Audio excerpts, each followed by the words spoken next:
Indeed. So we're coming to the time where, getting closer and closer to the 25th of June, it was on that day that quite a number of people were killed during the Gen Z protests. Now, the conversation around compensation is mostly centered around this. But interestingly, folks who have lost their loved ones from previous protests and or massacres are coming in to say, well, excuse me, what are we? Sack of potatoes? How about compensation for us? And even as we get into that part of the discussion, I think our first question is taken from the headline in the Standard today. Will the state payout heal a bleeding nation and end police brutality? We'll start with you, Kwamchetsi. Will this compensation heal, really? Thank you. And I think that editorializing is probably apt. For two reasons, because we are trying to put and not really to create problems. Let me first of all start by saying that from where I sit at the Kenya Human Rights Commission, we always err on the side of victims. And the pain and the loss that people have suffered can't then allow us to even say the sequencing is wrong. If, for example, you lost somebody 2-3 years ago, and this compensation story goes back to 2017, that's 10 years, close to, then we can't even begin to have that conversation about what should be sequenced, because people have gone through pain, people have been dealing with medical bills for that period of time. So I wouldn't even begin to be purist on this and say this is the wrong thing to do. But theoretically, if this were to be done the right way, there are steps. There are probably 4 steps. You start with acknowledgement. You say, I know what happened and we agree that you suffered. That's number 1. That is obviously being skipped or being papered over. Number 2, we do justice, which is what is the right thing in the circumstances, having acknowledged what has happened. The third thing is accountability. Who is it that is responsible for the pain that you have gone through?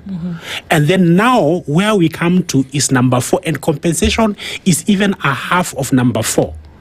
Compensation is a half of reparations. Reparations is big English for repairing the damage. Yeah? Just trying to restore you back to where you were. Now, obviously, if you are killed, we can't restore you back to life. No.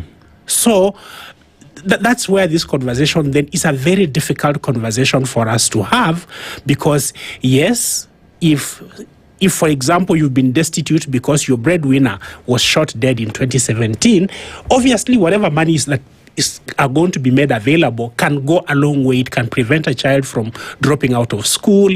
It can pay medical bills. It can do so. Whatever assistance, I would say, hurry it along.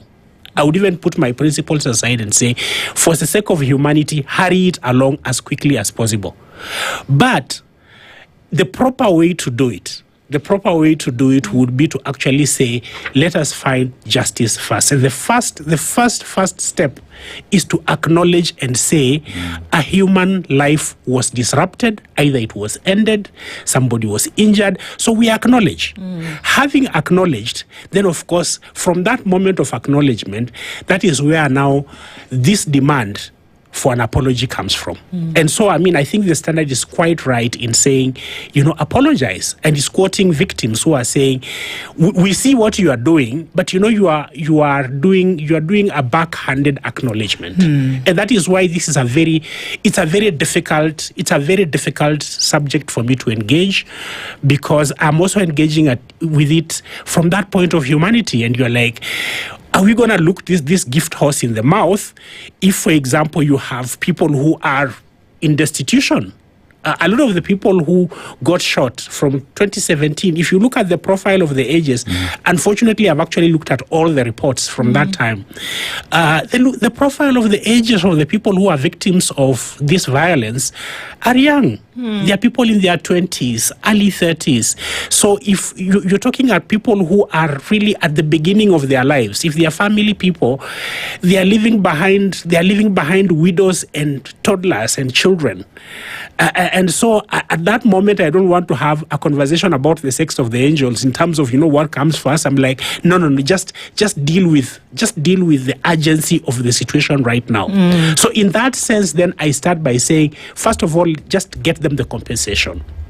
And then after that, let's come back to the second question, which is, you really, if you're compensating, you are acknowledging that something was wrong. And therefore, and I think I stand with the victims when they say, the first point is acknowledge us. We are human, and then apologize.